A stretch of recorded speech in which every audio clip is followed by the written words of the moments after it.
ሰላም እንዴት ናችሁ? ስለ ሽፎን ኬክ ምን ያህል መረጃ አላችሁ? ሽፎን ኬክ የመጣው ከአሜሪካ አንድ ካሊፎርኒያ ውስጥ ይኖር የነበረ ሃሪ የተባለው የኢንሹራንስ ባለሙያ ወይም የኬተረር ባለሙያ ነበርና ለ20 ዓመት ያክል ሬሲፒውን ሰክሬት አድርገው የኬተሪንግ ባለሙያዎችን ይሰራበት ነበርና በጣም ተወዳጅ ኬክ ነው። ከዛም ከ20 ዓመት በኋላ ሬሲፒውን ለጀነራል ሚልስ ለተባለው ካምፓኒ ሸጠለት ማለት ነው።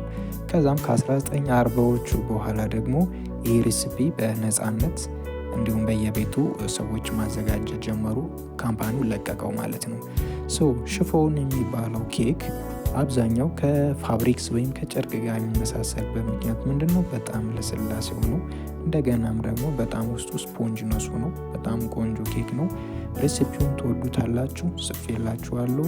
እስኪ ቤታችሁ ሞክራችሁ ኮሜንት ስጡኝ እና አመሰግናለሁ። የተወሰነ ኢንፎርሜሽን እንዲኖራችሁ በሚል ነው።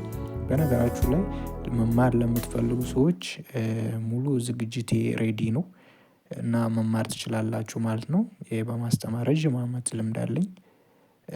መማር ከፈለጋችሁ ፕሊስ ጆይን